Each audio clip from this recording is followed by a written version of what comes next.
Hey fellow royal family, Rhadamant here. Thank you for tuning in to Norland, Episode 2, Rescued Queen. Alright, the next thing I would like to build would be the lumber mill. So I'm going to instruct the builders to work on the lumber mill next.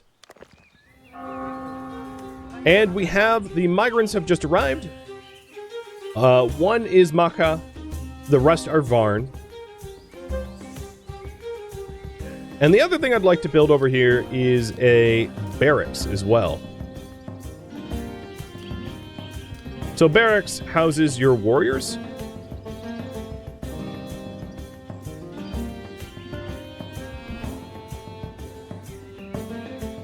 The Holy Caravan has arrived in our city. So let's go ahead and click on the trader and trade with Kleb. So here's the trade screen. On the left is our gold and our goods, and the right is their gold and goods. You can also search for books and search for prisoners. We don't have any prisoners to sell. And then the books I definitely want to buy immediately will be Temple and Scaffold. So Temple fulfills religious requirements a lot better than just an altar does, and Scaffold allows you to punish people that have wronged you or are of a culture you don't particularly like. I can also straight up just buy prisoners. And I'm not going to be doing that because I don't really want to support that as a mechanic to grow our town. So currently I owe them 200 for the 2 books that I'm buying. What I could do is trade some goods in order to balance it out. So I could trade some rutabaga, because I've just put down a whole bunch of rutabaga fields, and trade some flour.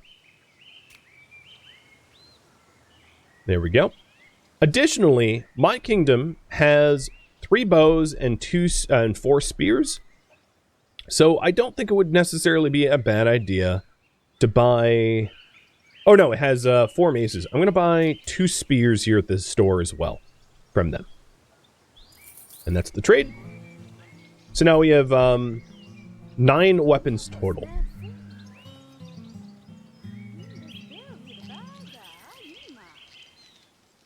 And the trader here is going to hang out for the remainder of the day and then depart. And the prisoners here are owned by the trader, so they don't really interact with the town unless you buy them. Alright.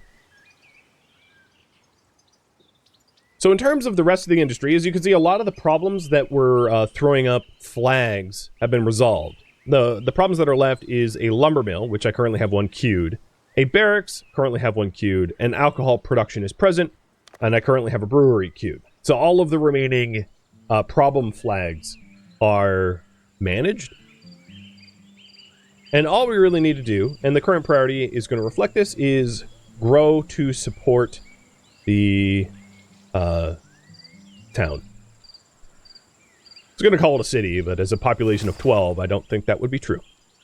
Now, there are periodic reports. So this one is an economic summary. So I paid out 102 wages. I produced 8 gold worth of goods.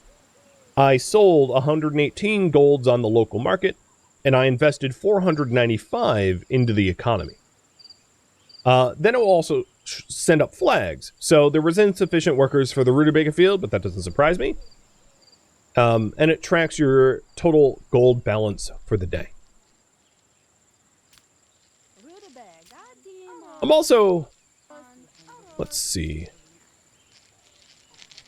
Where is Kleb? Kleb is hanging out with Colin? Perfect. One thing that it's easy to ignore is the relationships between your royals are so vitally important for the success that if you ignore that, it's at your own peril. And Genko and Xanth and Lemon, thank you for the resubs, and Scorpio for all the gifted subs. Cheers.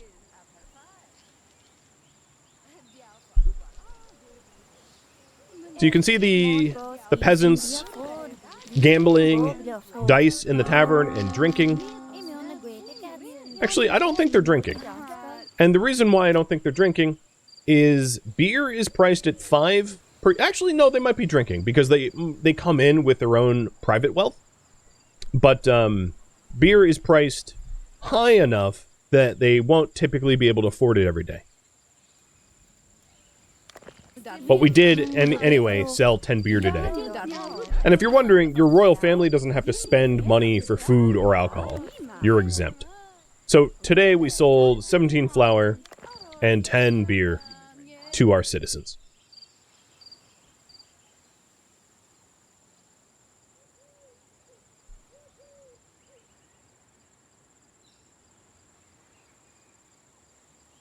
Alright, now that it's nighttime, I'm just going to accelerate time. Everyone's sleeping. And yeah, Colin's sleeping on the ground. And that is, that's totally normal. Children sleep in the rooms of their mothers, and they don't have their own beds. And this isn't a problem. There's no issues with it at all.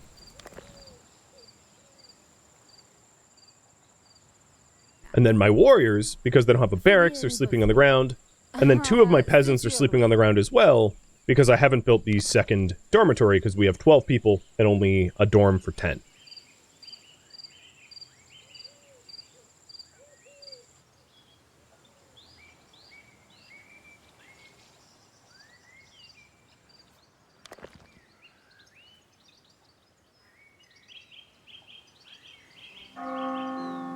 So today we're expecting 4 more migrants. And we only have 1 open job, but we're going to get more open jobs through the lumber mill, the brewery, and the warehouse. So I'm not too worried about unemployment, at least not yet. And if you're wondering about my wife, the 3 mercenaries that I hired are going to be here in 11 hours. And at some point, once the hired mercenaries arrive, I will send Kleb out to go retrieve Avaren from the bandits. The game is also informing me to build a library.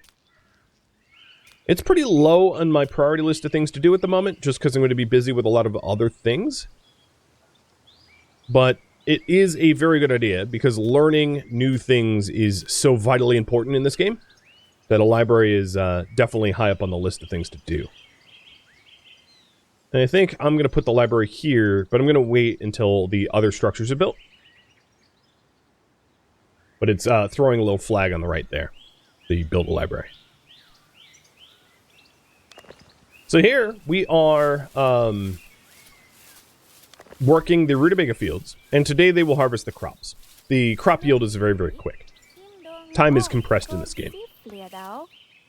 You can also check each individual person. Everyone has their own thoughts. So, for instance, this person lost at gambling, or this person also lost in gambling. A lot of them are very optimistic that they're new residents.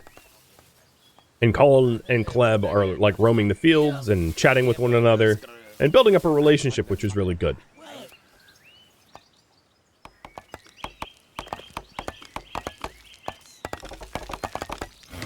Alright, here's a lumber mill, and this is going to have to be managed by, Kleb. And I'm going to have Kleb go manage this early, rather than continuing to educate Colin, as getting our wood income up is going to be really important.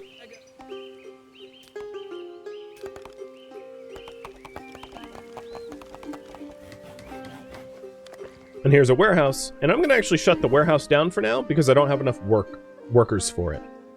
So this is one of the first major decisions in the game, which is a king's ambition. So I'm going to give you a chance to vote on these. I will say that fertile is recommended because the other ones are a lot more difficult to do initially. So a king decides that it is time to announce the ambition that will determine the future of your noble family. Fulfilling these will make a king feel successful and make all of the subjects of that king feel that they have a successful king. So the more difficult the ambition, the more likely you are to not gain that benefit. So, 1 is fertile. The more population, the more strength. Increase the population of the province by 59. Conqueror. The power leads to the prosperity of the dynasty. Add 3 vassals to your kingdom. I will say, Varn believes in peace, so we will likely never be conquerors. It goes against Varn values. Unifier. Only by helping each other can we stand strong. Expand your alliance of free cities to 3 provinces. So building up an alliance is ultimately going to be one of our ambitions. We don't necessarily have to take it as a king's ambition. We can still work on it separately. Or economic. The economy decides everything. Achieve a daily production of goods worth 1508, which is very difficult. And it looks like you guys are going to go with fertile. So then up here, we have a king's ambition. Fruitful. Your king has declared that during his reign, the population of your province will reach 59, and I'm currently 32% towards that king's ambition.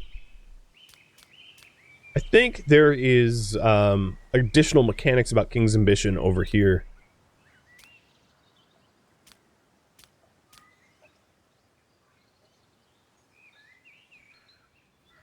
I'll look for it as I play.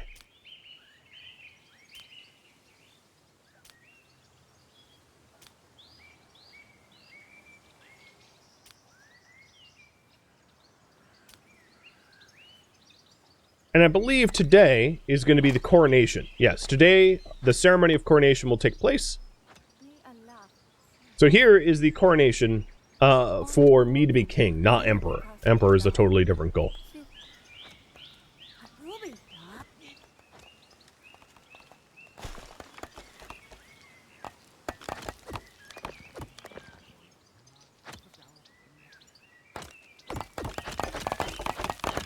Alright, here's the brewery. And then, again, the brewery is going to need to be managed by Kleb. Kleb's going to be a busy dude.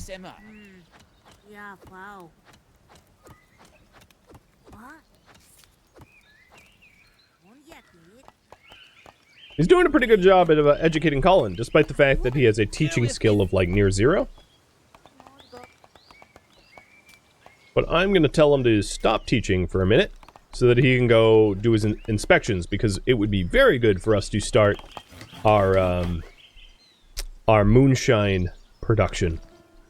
So now that we have a brewery, that opens up the first production in the production tab for moonshine. So I'm going to make moonshine until we have, let's say, 50, which requires 50 rutabaga. So anyone in this brewery will brew until they hit 50 moonshine.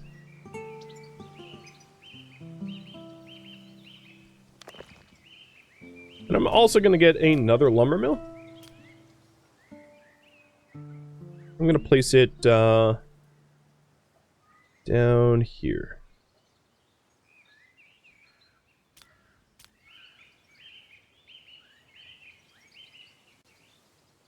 You don't want to cluster your lumber mills together too closely, because you'll end up in a situation where they clear cut all the trees around them, and then the travel time to the nearest trees sucks.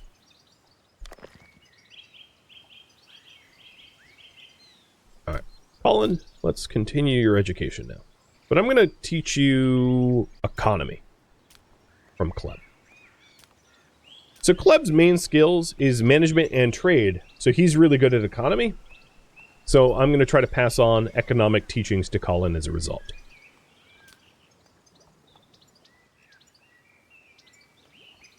And we now have a barracks. So all of the current building projects are done, and the next most important is likely going to be a library, so that I can start studying. So I'm going to place a library behind the 2 lords' houses.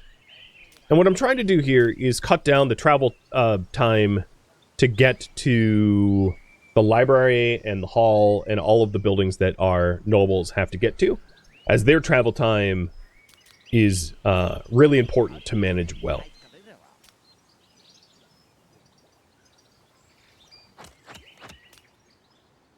So the coronation is happening today, and then also the hired mercenaries are arriving today as well.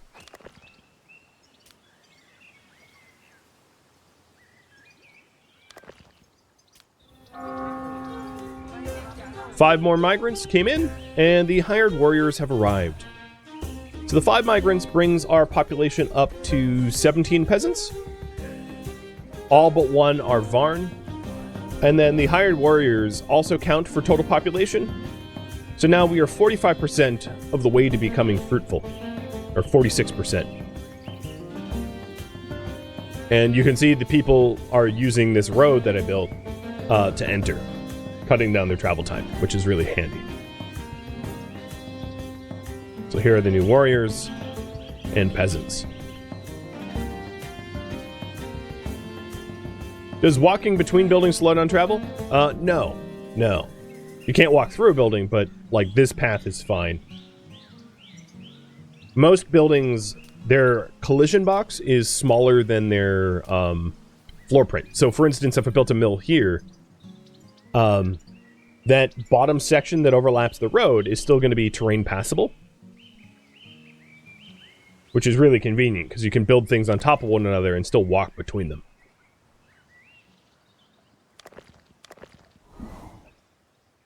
Alright, ceremony begins for the coronation. We don't have a temple, so it's taking place at the altar.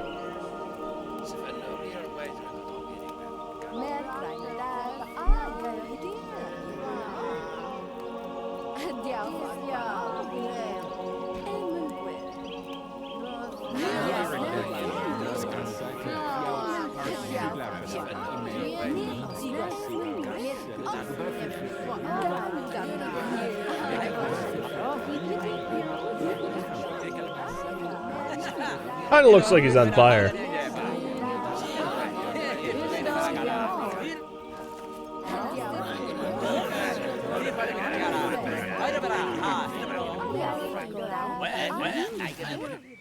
Alright.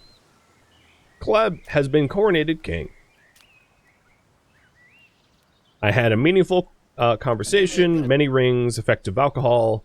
So, it is time to go fetch Avaren, I think. So I'm going to go to Army, click the Army tab, and have Kleb as commander. Then you can either click this button to automatically add warriors, or select them like this. And then in the squad of 8, I'll add armor and weapons. And then I'm going to create this squad. And they'll have 9 total, commander plus 8 warriors. Are there seasons? There are not, no. So here's Kleb. And he is using a spear and heavy armor, which will protect him. But he doesn't have very good combat skills, so we got to be careful with him. And here's the rest of the troops coming in behind him. And then once everybody is equipped, I'll get a little orange message over here saying that they're ready. So the warriors are armed and ready. Then if I go to the world map, and I go click on where Avaren's being kept captive, and hit action, attack. So there's different ways to manage this. I could have paid the ransom, or attack them, or bribe them. And bribing them will stop them from attacking the settlement, but it won't actually get Avaren back. So I'm going to attack, and my army is on the local map. I'm going to pick squad leader Kleb, and then send the army. So now Kleb and his men are being deployed out to that bandit camp to fetch his wife from captivity. Can you assign weapons and armor, or does it auto-assign? So, it will auto-assign, except for your own leader. So your own leader, I can say, don't wield weapons or armor or whatever, but that would be a really bad idea going into a fight. And then everybody else, all the other troops are auto-assigned.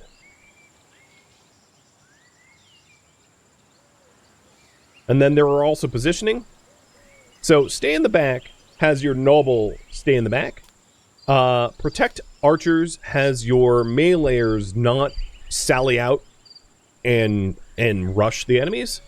And then targeting archers has your people specifically target archers. So I'm turning on the stay in the back because I don't want Kleb to necessarily get too injured or killed in this fight. It's very important that Kleb survives, so staying in the back will keep him safer. And you can change those tactics at the start of a battle, too. You don't have to do it now. Economic report. So gold balance is negative 71. We paid 138 in wages, produced 113 in resources, sold 135 in the local markets, and invested 260 into the economy. And the warehouse instructions were not received.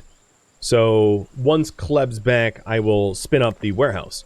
So for every industry, there will be how long it takes to get to work and how long it takes to get to the warehouse. And once this warehouse is enabled, getting to work and getting to the warehouse will be really short for these fields. And same for most of the buildings. So now Kleb is on the world tile. And you can see he then has to travel down to where Varn is being held captive. And then once you arrive, you have a fight to fight. Now, before I enter this fight, I am going to save. Just because I don't want to go way off the rails. Like if he dies or something, that would be a real problem. I don't think it will happen, though. So, you can auto-resolve, you can retreat, or you can battle on the map, and I'm going to be battling on the map. So here we are at the battle, and again, you can change your tactics. And we have 9 men, and we have a lot of bows. And then here is their troops, and they're mostly spearmen. So it's going to be best if I fire on them, whittling their numbers down as they approach. So I'm going to get a little closer so that the archers can engage without rushing.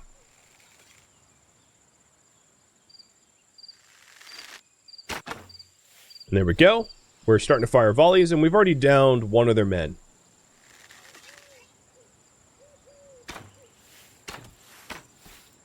They don't have archers, so we might as well take advantage of the fact that they're all spears.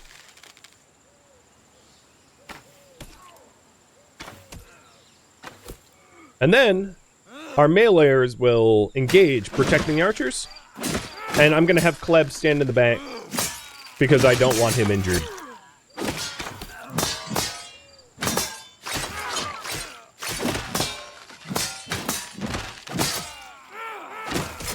And they are dying real fast. One of my men, one of the mercenaries I hired, had particularly high martial skill, and he cut through them real fast. The enemy commander has been killed. So as a result, we deployed 9. None of us died, none of us escaped or was captured. They deployed 6, 1 died, 2 escaped, 3 were captured. So we're going to have 3 prisoners as a result of this. And then additionally, for destroying the bandit camp, my relationship with my neighbors have gone up. The attitude of the matriarch towards my king has gone up. And I have gained 150 gold and 3 prisoners as a result. The hostage Varn has been freed and will soon return to the city. Varn has gained the personality trait Anxious. And I should go over personality traits here in a moment. Once they get back. Because they play a very significant role in building relationships with others. So there we go. We have freed her.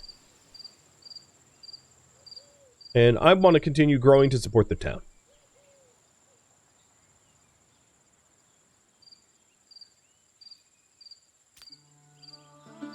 Now, in terms of the world map, none of my other neighbors here have bandit camps within their territory. If they did, it wouldn't be unreasonable to deploy my troops out to clear them. You can pass into neighboring territory without permission. So if I wanted to march through Windspeak, I could. Or if I wanted to march through Dust Valley, I could. Nothing really stops you. So in terms of personality traits, now that we have returned, we have our king here is nervous, because that's something I chose, and a monogamous, but he's also a king, a liberator, So dislikes kings whose population is made up of 50% or more prisoners, and appreciates those who have no prisoners at all. I intend not to have prisoners. And then he's Varn. Avaren gained the trait anxious. Always wakes up during a home invasion as a result of her captivity. And she is queen, she's an heir, and she's Varn as well. Alright. I am going to change who is educating to Avaren, who is far more intelligent than Kleb and far more capable at teaching than Kleb. And as far as the squad goes, I might trim our squad members here a bit. I'm just looking at them individually, seeing if any of them have like permanent scars or wounds. One of them, this guy, can't move. He's been laid out. He got injured. But I'll take a look. So sometimes what ends up happening is your warriors will suffer permanent disabling injuries and not be effective as a result. And then it would be time to retire them. Now, as far as the prisoners go, I have a choice. What to do with the prisoners. Free them or sell them. And both are totally viable. I'll take a look at who the actual prisoners are. But we don't currently have the knowledge of prisoner management, of keeping prisoners. So I can't keep them. Well, I don't want to keep them as prisoners permanently anyway. I don't want to have a kingdom built of prisoners. But the problem is, without the ability to keep prisoners, they're going to be homeless. Because one of the buildings that you can build is a prison ward. And I don't intend to keep prisoners, so a prison ward wouldn't really make sense anyway.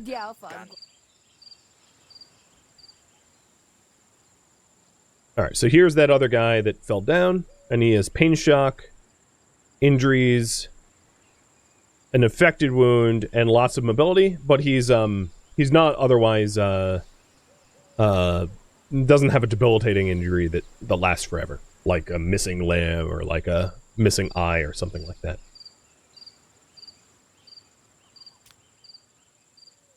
And the next thing I want to do is to have Kleb and Avaren spend some time together. Their relationship is very important, and it doesn't really start off at 100. So, they have a pretty decent opinion, or rather, Avaren has a pretty decent opinion of Kleb, of 65, but Kleb's opinion of Avaren is only 24. So that's definitely something to be worked on. So I'm having them spend time socially with one another to deepen their relationship. Keeping in mind that in this game, almost all relationships, almost all marriages are arranged. And the result of that arrangement, there's often, they don't love one another. But because both of my leaders are monogamous, it would be really good for them to actually care for one another, because there's a huge bonus to that. So now, for instance, Kleb's feeling about Avaren has already gone up to 38. And getting up to higher than 50 would be ideal. That way they would start, like, dating one another and actually feeling, you know, friendly to one another. And it's gone up to 44 now.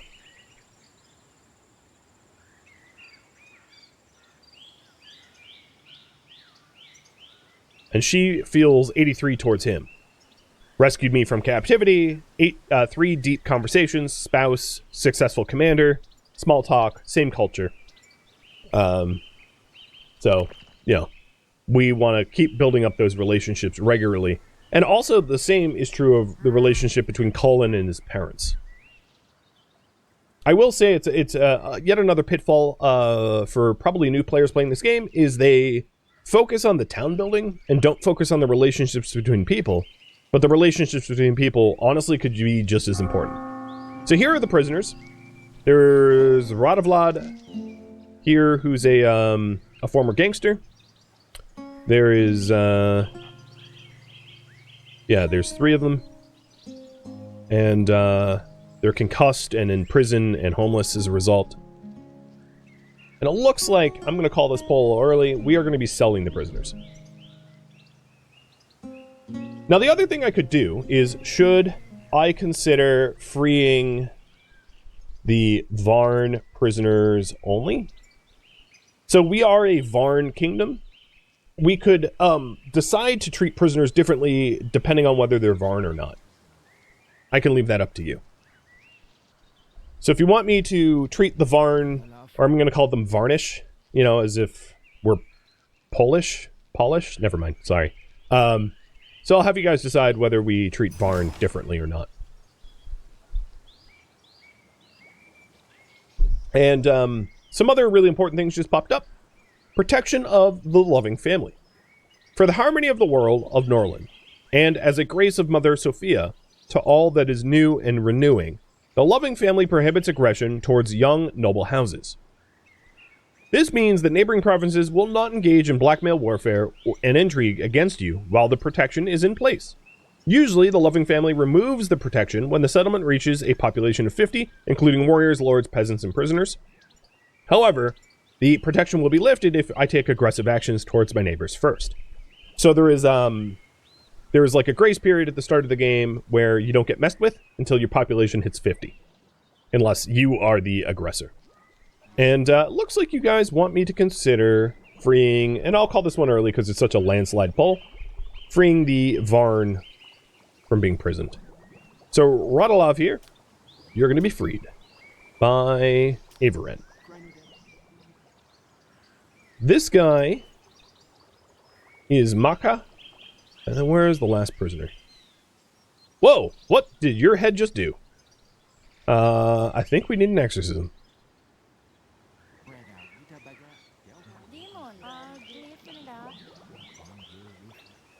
Oh, here he is.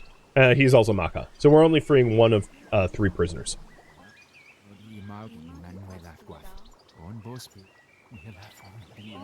And often, the prisoners, like this one specifically, he's an ex-gangster. He is going to become a warrior as a result. So here he is. He's a vagabond, which might change his bravery in battle, but he has pretty good martial skill. I'm also at this point going to relieve 3 of my mercenaries with the least martial skill. The more warriors that you have, the more strong you look to your neighbors or your rivals. However, you do pay taxes per warrior, so having a lot of warriors can become really expensive, and only developed economies can afford that kind of stuff.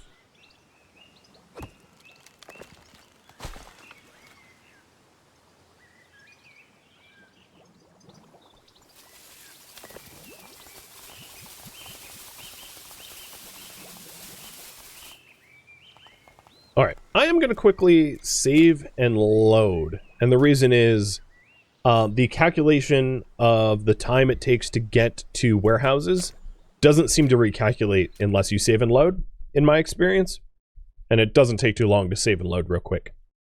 And that way I can actually see the benefit of the warehouse that we just set up.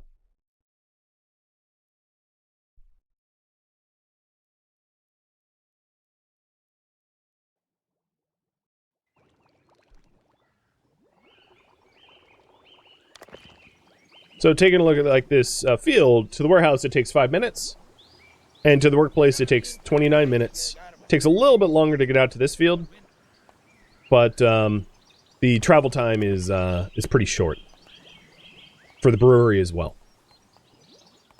Oh, and speaking of Varn, I'm glad you got rescued, and not only that, but here you are as our queen. All right, problems. Harvest the rye crop and books not being studied. So the books not being studied means that we need to build the library.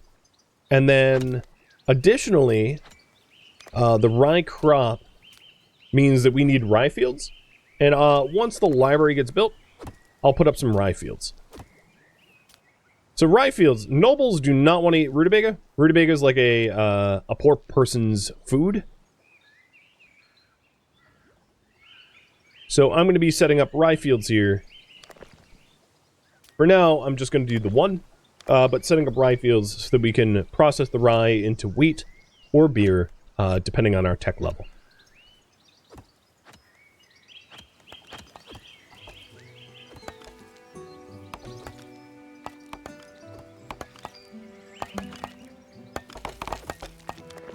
Oh, you think it's distance in meters? Oh yeah, I think you're right. Not minutes, but meters.